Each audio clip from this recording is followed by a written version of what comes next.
শ্রদ্ধা, জয় গুরু, ভালোবাসা জানাই। গুরু পূর্ণিমার পুণ্য দিনে আমরা সবাই সমবেত হয়েছি ঠাকুরের চরণ প্রান্তে বসে এই গুরু পূর্ণিমার পুণ্য দিনক্ষণটি উদযাপন করছি। শুধু প্রার্থনায় নয়, হৃদয়ে মনে আমার জীবনের প্রত্যেকটা মুহূর্তে যেন এই বন্দনা গান মূর্ত হয়ে ওঠে, বাস্তবায়িত হয়ে ওঠে। যত এটা বাস্তবায়িত হয়ে ওঠে ততই শান্তি। আজকে বিষয়বস্তু ঠিক করেছেন বর্তমান পরিস্থিতিতে শ্রী শ্রী ঠাকুর অনুকূল চন্দ্রের জীবন ও দর্শনের প্রয়োজনীয়তা। বর্তমান পরিস্থিতিটা কি, কোন পরিস্থিতিতে আমরা আছি? দীর্ঘ প্রায় ১.৫ বছর ধরে যে মহামারী চলছে, করোনার মহামারী, সারা পৃথিবী আজ ভীত সন্ত্রস্ত। আর দীর্ঘদিন এই নানা বাধা নিষেধের মধ্য দিয়ে চলতে চলতে আতঙ্কগ্রস্ত মানুষ মানসিক শক্তি হারিয়ে ফেলছে। আর্থ সামাজিক অবস্থার পরিবর্তন ঘটেছে পারিবারিক জীবন থেকে আরম্ভ করে ব্যক্তি জীবনের সমস্ত কিছুই যেন পরিবর্তিত হয়ে চলেছে। বহু মানুষ কর্মহারা হয়েছেন, আর্থিক অনটন দেখা দিয়েছে, আর সেই সঙ্গে সঙ্গে মানসিক অস্থিরতা বেড়েছে। আর এই মানসিক অস্থিরতা থেকে কেমন করে রক্ষা পাওয়া যাবে? মনকে শান্ত না করতে পারলে যে কিছুতেই কোনো উপায় নেই বেঁচে থাকার। মনকে কেমন করে শান্ত করবো? কবিগুরু রবীন্দ্রনাথ বলেন, জড়ায়ে আছে বাধা, ছাড়ায়ে যেতে চাই, ছাড়াতে গেলে ব্যথা বাজে। আমার চারিদিকে যে এই এত বাধা বিঘ্ন, এত সমস্যা জর্জরিত জীবন, সেই সমস্যা যখন আমি নিজে নিজে ছাড়াতে যাই, তার যে কষ্ট সেটা আমাকে আক্রান্ত করে, আক্রমণ করে। আমি সেখান থেকে, সেই গণ্ডি থেকে কিছুতেই যেন বেরোতে পারি না, আরো বেশি হতাশগ্রস্ত হয়ে পড়ি। কিন্তু এখান থেকে যে বেরোতেই হবে, মানসিক স্থিরতা না ঠিক রাখলে কিছুতেই আমার এই অবস্থা থেকে পরিত্রাণ পাবো না। যদি এই পরিস্থিতি থেকে বেরোতে হয়, তাহলে যে অখণ্ড মানসিক শক্তি দরকার হয়, সে মানসিক শক্তি আমি কেমন করে পাবো? আজকের এই সময়টাকে সময়ের সঙ্গে যদি আমাকে তাল মিলিয়ে চলতে হয়, সময়টাকে সঙ্গে যদি আমাকে যুদ্ধ করতে হয়, তাহলে মানসিক শক্তি দরকার। এই মানসিক শক্তি কেমন করে আসবে? কেমন করে আসবে? আমরা সাধারণত কি করি, আমি যখন এই সমস্যার মধ্যে পড়ি, সমস্যার বেড়াজালে জর্জরিত হয়ে সবসময় নিজের কথা ভাবতে থাকি। নিজে কেমন করে পরিত্রাণ পাবো, কেমন করে এখান থেকে আমি বেরিয়ে আসতে পারবো। আর নিজের কথা ভাবতে ভাবতে আরো যেন বেশি করে ওই জড়িয়ে পড়ি, ওই জড়ায়ে আছে বাধা, ছাড়াই যেতে চাই, ছাড়াতে গেলে ব্যথা বাজে। আমি যত নিজে নিজে এমনি করে চেষ্টা করি এই সমস্যা থেকে মুক্ত হতে, ততই যেন সেখানে আমি আস্তে আস্তে জড়িয়ে পড়ি। তাহলে সমস্যা মুক্তি কেমন করে? পরমদয়াল শ্রী শ্রী ঠাকুর অনুকূল চন্দ্র, তিনি অদ্ভুত এক জীবন নিয়ে আমাদের কাছে এসে হাজির করেন। বারবার তিনি আসেন, আর বারবারই তার রূপ পরিবর্তিত হয়। এবার যে রূপে তিনি আমাদের কাছে এসেছিলেন, অতি সাধারণ মানুষের রূপ। চলনে বলনে চেহারায় সবকিছুতে যেন সাধারণভাবে দেখলে মনে হয় অতি সাধারণ, কারণটা আর কিছুই নয়। কেননা না হলে আমি যদি তাকে সাধারণ হিসাবে, আমার আমার সাধারণ মানুষ হিসাবে যদি মনে না হয়, তাহলে আমি তার কাছাকাছি যেতে পারবো না। আমি যাতে তার কাছাকাছি যেতে পারি, তার প্রেমের পরশ যাতে অনুভব করতে পারি, তার কাছে আমার সমস্ত দুঃখ, কষ্ট, অভাব, অভিযোগ, সমস্যা আর মানসিক কষ্টের কথা যাতে অকপটে বলতে পারি, বলতে হবে। আমরা আর এই বলার যাতে খুব স্বাভাবিক হয়, তাই তিনি সাধারণ মানুষ রূপেই আমাদের পৃথিবীতে আসলেন। এবং তার সব চাল চলন চরিত্রের মধ্যে কোথাও অলৌকিকতা নাই কোথাও কোনো রকম ভাবে কাউকে চমক দেওয়ার। যেমন করে তিনি সমস্যার কথা শোনেন, মানে শুনতে শুনতে মানুষের দুঃখ, কষ্ট, অভাব, অভিযোগের কথা শুনতে শুনতে তার চোখ দিয়ে জল আসে, তার শারীরিক অবস্থা, শারীরিক গঠনের পরিবর্তন ঘটে, তার সেই আন্তরিকতা দেখে মুগ্ধ হয় মানুষ। এমন করে কেউ তো কখনো আমার কথা শোনেনি। আর তারপরেই তার সঙ্গে সম্পর্ক স্থাপন হয়, ভালোবাসতে ইচ্ছে করে। আর এই ভালোবাসা যত গভীর হয়, এই ইচ্ছা যত গভীর হয়, প্রবল হয়, ভালোবাসা যত গভীর হয়, আস্তে আস্তে তার সঙ্গে সম্পর্ক তৈরি হয়। ঠাকুর অনুকূলচন্দ্র বললেন, শুধুমাত্র মানুষের সমস্যার সমাধানের জন্য শুধুমাত্র ছটফট করা নয়, আর সকলের কাছে বলাও নয়। কার কাছে আমি বলবো এই সমস্যার কথা? আমি কার কাছে বলবো? কার কাছে বললে আমার এই ব্যথা নিরসন হবে? এক অদ্ভুত দর্শনের কথা তিনি আমাদের শোনান। কত সহজ করে তিনি আমাদের শোনান যে ব্যথার কথা কার কাছে বলতে হবে। সকলের কাছে যদি বলতে যাই, কেউ উপহাস করবে, কেউ সেটা নিয়ে আমাকে নানাভাবে চলার কথা শোনাবে, তাহলে আমি কাকে বলবো? ঠাকুর বলছেন, মনের কথা প্রাণের ব্যথা বলিস কেবল তারে পেলে, উপেক্ষা তোমায় করে না যেজন, যায় না তোমায় ঠেলে ফেলে। সেই আন্তরিক মানুষ। কবিগুরু রবীন্দ্রনাথ বলেন, হৃদয়ের কথা বলিতে ব্যাকুল, সুধা এলো না কেহ। আমার যে কষ্ট, আমার যে ব্যথা, আমার যে মানসিক অবস্থা, আমি সেটা বলতে চাই, কিন্তু আন্তরিক মানুষ পাই না বলে সে কথা আর বলা হয় না। তাই কষ্ট আমার চায় না। সকলেই যে আমাকে সাহায্য করবে, আমাকে আর্থিক সাহায্য বা অন্য কোনোভাবে সাহায্য করে এই অবস্থা থেকে মুক্তি দিতে পারবে, তা কিন্তু সবসময় হয় না। কেননা এই সাহায্যটা সাময়িক সাহায্য, আর্থিকই বলি বা অন্য কোনোভাবেই হোক, এই সাহায্য সাময়িক সাহায্য। আর এই যদি আমাকে একবারে পার্মানেন্ট সাহায্য নিতে হয়, তাহলে কি করতে হবে? আমার মনটাকে ঠিক করতে হবে, আর মনের মানুষ খুঁজে বের করতে হবে।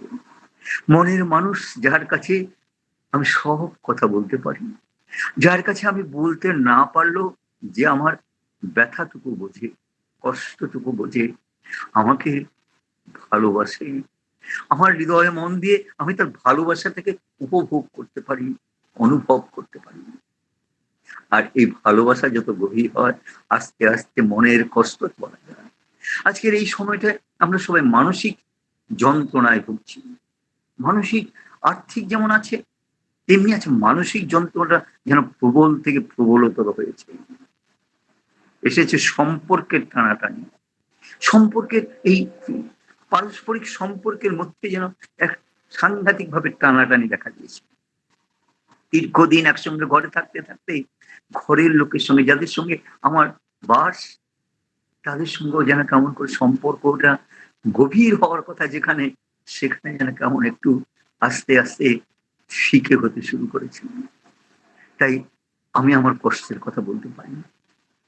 ঠাকুর বলেন, এই যে মানসিক কষ্ট, এই মানসিক কষ্ট কেমন করে যাবে যেন, যদি তুমি শুধুমাত্র নিজের কথা না ভেবে একটু দৃষ্টিটা তোমার ঘরের বাইরে ফেলো, তোমার আশেপাশে যারা আছেন, পারিপার্শ্বিক যারা আছেন, আন্তরিকভাবে যদি তাদের জীবনযাত্রার দিকে লক্ষ্য করো, একটা মানুষ কত কষ্ট করে জীবন ধারণ করে আছে, সে কথা যদি তুমি আন্তরিকভাবে চিন্তা করতে থাকো, দেখবে আস্তে আস্তে তোমার ওই দুঃখ কষ্ট ভুলে যেতে পারবে।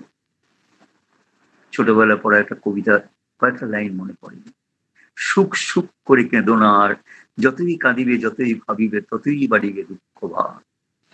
আমি যত আমার নিজের এই দুঃখ মোচনের কথা ভাবতে থাকি, কেমন করে এই অবস্থা থেকে বেরিয়ে আসবো সে কথা ভাবতে থাকি, যত আমি ভাবতে থাকি আমার মতো কষ্টে পৃথিবীতে আর কেউ নাই, ততই কিন্তু কষ্ট আমাকে চেপে ধরে। অন্যরা মুচকি হাসে, দেখ সবসময় শুধু নিজের কথা বলে, অন্যের কথা ভাবতে পারে না। আমার বন্ধু জোটে না, আমার মানসিক সাথী জোটে না, যার কাছে, যাকে না বললেও আমার কথা বুঝতে পারে। সেই জন্য ঠাকুর অদ্ভুত ভাবে এক সমাধান দিলেন। সে সমাধান সূত্র, সেটা কিন্তু আমরা যদি একটু লক্ষ্য করে দেখি, কত সহজ এবং স্বাভাবিক। আমরা, ঠাকুর বললেন, অন্যে বাঁচায় নিজে থাকে ধর্ম বলে জানিস। অর্থাৎ অন্যকে আগে বাঁচানো। আমি তো আমার মতো বাঁচতে চাই, আর সেই জন্য বাঁচার জন্য আমি ছটফট করি, আর পরিস্থিতি থেকে পরিত্রাণ পাওয়ার জন্য সবসময় ছটফট করি। বললেন এইভাবে বাঁচা যাবে না। যদি বাঁচতেই হয়, ভালো থাকতেই হয়, তাহলে অন্যের কথা ভাবতে হবে। আর অন্যের কথা ভাবতে ভাবতে আমি আস্তে আস্তে কুপমণ্ডুকতা থেকে রক্ষা পাই। আস্তে আস্তে ভালোবাসা আসে, আসে আন্তরিকতা, সম্পর্ক তৈরি হয়, যে সম্পর্কের মধ্য দিয়ে আমার মানসিক স্থিতি ঠিক থাকে। এই সময় মানসিক স্থিতি ঠিক রাখা ভীষণভাবে দরকার। এই মানসিক স্থিতি ঠিক না রাখতে পারলে আমি সবসময় সঠিক সিদ্ধান্ত নিতে পারি না। সেই ঠাকুর বলেন, ভালোবাসার টান কর্মে আনে সবলতা, জীবনে উত্থান। এই ভালোবাসার টান যত গভীর হবে, গভীর থেকে গভীরতর হবে, ততই আমি সঠিক সিদ্ধান্ত নিতে পারবো। কখন কি অবস্থায় কেমন করে চলা উচিত বুঝতে পারবো। মানসিক বিক্ষেপ এসেছে, মানুষ ভেবে ঠিক করতে পারছি না যে কি করব, কেমন করে এই অবস্থা থেকে পরিত্রাণ পাবো। ঠাকুর বললেন, ধৈর্য ধরো, বিপদ কেটে যাবে। এই যে ধৈর্য ধরো, ধৈর্য কেমন করে ধরবো বললেই ধৈর্য ধরা যায় না। কেমন করে ধরবো? ওই ভালোবাসা। ভালোবাসা যখন থাকে, ভালোবাসার মানুষটির কথা ভাবতে ভাবতে আমি তখন আস্তে আস্তে আমার মনটা অশান্ত মন শান্ত হয়। আর যখন শান্ত হয় তখনই আমি আর সিদ্ধান্ত নিতে পারি, তখনই আমি ভালো থাকতে পারি।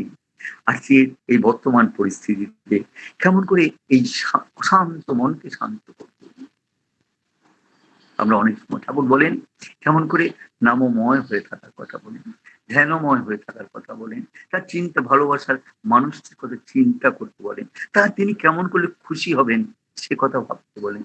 সঙ্গে সঙ্গে বলেন পারিপার্শ্বিকের কথা চিন্তা করেন। পারিপার্শ্বিক কথা যত চিন্তা করতে পারি ততই আস্তে আস্তে আমার দুঃখ কষ্ট অনেকটা হালকা হয়। আমি তখন সিদ্ধান্ত নিতে পারি কি করা উচিত, কেমন করে চলা উচিত, সেই সিদ্ধান্ত আমি নিতে পারি। আর এই জন্যই দরকার। আর সবচেয়ে বড় কথা এটা, আমি যদি নিজে অর্জন করতে না পারি তাহলে আমি যতই মানুষকে যত কথাই বলি না কেন, আমার পারিবারিক জীবনে, আমার সামাজিক জীবনে আমি যত ভালো ভালো কথাই বলি না কেন তাতে কোনো লাভ হবে না। ঠাকুর বলেন, শিক্ষা দিবি কি, আচরণে না থাকলে শিক্ষা শুধু কথার ঝিকিমিকি। আমার আচার আচরণের মধ্য দিয়ে আমি যদি এটা অর্জন করতে হবে, কেমন করে অর্জন করা যায়, কেমন করে মনকে শান্ত করা যায়? ঠাকুর বলেন, ঈশ্বরের ভালোবেসে যার যেমন তৃপ্ত প্রাণ, সেই কেবল করতে পারে ভর দুনিয়ায় শান্তি দান। আমি আমার ঈশ্বরকে পেয়ে, ঠাকুরকে পেয়ে নিজে কতটা শান্ত হলাম, কতটা তৃপ্ত হলাম, কতটা আনন্দে মুখরিত হলাম। আর যতটাই আমি এরকম করে হতে পারি ততটাই আমি মানুষ অন্যকে উদ্দীপ্ত করতে পারি। সেই প্রেমের পরশ সকলের মধ্যে ছড়িয়ে পড়ে। শান্ত হওয়ার চিন্তা, অশান্ত মনকে শান্ত করার চিন্তা, আর অন্যের সম্বন্ধে আমার যেন আন্তরিক চিন্তা থাকে। সাধারণত আমরা সবসময় কার কোথায় ত্রুটি বিচ্যুতি আছে সেসব সম্বন্ধে বলতে খুব ভালোবাসি। ঠাকুর বললেন, তাই করার মধ্য দিয়ে সম্পর্কের অবনতি হয়। সম্পর্কের যত অবনতি হয় তত আমি একাকী হয়ে পড়ি, নিঃসঙ্গ একাকী হয়ে পড়ি। আমার আশেপাশে কেউ থাকে না, আমার ভালোবাসার মানুষ থাকে না, আমার বিশ্বাস করার মানুষও থাকে না। আর এই নিঃসঙ্গ একাকী জীবনযাপন বড় কষ্টের। সেই জন্যই সম্পর্ক স্থাপন করা। আর এই সম্পর্ক ইষ্টকে কেন্দ্র করে, আদর্শকে কেন্দ্র করেই সেই সম্পর্ক তৈরি। এই আদর্শ চলনে চলতে চলতে আমি এই সম্পর্কে বাঁধনে আমি সকলকে বাঁধতে পারি। সকলের সঙ্গে এমন এক সম্পর্ক হয় যেখানে আমার হৃদয়ের সমস্ত কথা বলতে পারি। কেমন হয় দেখবেন, যার সঙ্গে সম্পর্ক হয় যে নাকি আমার মুখ দেখে বুঝতে পারে আমার কষ্টটা কোথায়, তার সঙ্গে সম্পর্ক তৈরি হয়। ঠাকুর যে সারা পৃথিবীর মানুষকে তার কাছে আকর্ষণ করলেন কি কেমন করে, খুব বাস্তবচিত ভাবে যদি দেখি, তিনি বিভিন্ন ভাষায় কখনো কারোর সঙ্গে কথা বলেননি, বিশেষ বিশেষ ক্ষেত্রে কখনো তিনি যে দেশ ভ্রমণ করেছেন তাও নয়, তিনি যে বিভিন্ন জায়গায় গিয়ে বক্তৃতা দিয়েছেন তাও নয়, তিনি যে কোথাও যাননি, এক জায়গায় বসে থেকে আর একই ভাষায় কথা বলে কেমন করে লক্ষ কোটি মানুষের প্রাণে ভালোবাসা সঞ্চার করলেন। কারণ তার কিছু নয়, কারণটা হচ্ছে তার কাছে আসা মাত্রই তার যে আন্তরিক ভালোবাসা, সেই ভালোবাসার পরশটুকু যেন অনুভব করা যায়। আজও যে আমরা দেওঘরে ছুটে যাই, দেওঘরে ছুটে যাই কেন? কারণটা কি? ঠাকুর দেওঘর ছুটে গিয়ে যেমন ঠাকুর বাড়ির প্রাঙ্গণে পার্লারে দাঁড়িয়ে আমার হৃদয়ের কথা ব্যক্ত করি, তেমনি আচার্য দর্শন করি। তার সে প্রফুল্ল মুখ দেখে, তার সেই শান্ত চরণে দেখে আমরা অনেকটা শান্ত হই। যখন দেখি সব বাস্তবোচিত ভাবে বাবা এরা সমস্যার সমাধান করছেন, কখনো কখনো বলছেন কেমন করে বাস্তব পথে চলতে হবে এবং বাস্তবতাকে স্বীকার করে নিতে হবে, কষ্টটাকে স্বীকার করে নিয়েই এগিয়ে যেতে হবে। সেসব কথা হাসি মুখে তার সেই সমস্যার সমাধানের কথা শুনতে শুনতে আমরা শক্তি পাই, সাহস পাই। আজকের এই হতাশার সময়, হতাশার ডুবে যাওয়ার সময় ভীষণভাবে দরকার এই মানসিক শক্তি আর মানসিক ঐক্য। এটা শুরু হবে আমাদের আচার্যদেব যেমন বারবার বলেন সকলের সঙ্গে সম্পর্ক রাখার কথা। আমরা অদ্ভুত ভাবে দেখি ৮৮ বছর বয়সে আচার্যদেব কেমন করে তার শারীরিক সমস্ত কষ্ট উপেক্ষা করে সর্বক্ষণ মানুষের চিন্তা করছেন। একসময় তিনি বলেন, জানিস মানুষের যত চিন্তা করা যায়, ঠাকুর যে বলেছেন মানুষের চিন্তা করতে, মানুষের কথা যত চিন্তা করা যায় তত নিজের কষ্ট ভোলা যায়। আর এটা হচ্ছে সহজ। আজকের এই সময় আন্তরিকতার স্পর্শ দিয়েই সকলের সঙ্গে সম্পর্ক তৈরি করতে হবে। পূজনীয় বাবা এটা তার ব্যাখ্যা করতে গিয়ে বলছেন, এটা শুরু হবে কিন্তু আমার ঘর থেকে। আমার ঘরে যারা আছেন, আমরা যাদের সঙ্গে আমি নিয়ত বাস করি, যাদের সঙ্গে আমার বেশিরভাগ সময় কাটাতে হয়, বিশেষ করে এই করোনা প্রকোপের সময় যে ঘরে আমি থাকি, যাদের সঙ্গে ২৪ ঘন্টার মধ্যে বেশিরভাগ সময় কাটাতে হয়, তাদের সঙ্গে আমার সম্পর্ক কেমন, তারা আমার কথা বুঝতে পারে কিনা, আমি তাদের বুঝতে পারি কিনা, তাদের সঙ্গে মত বিনিময় হয় কিনা, মত বিনিময় হতে হতে তারা আমার সাথী হয়ে ওঠে কিনা।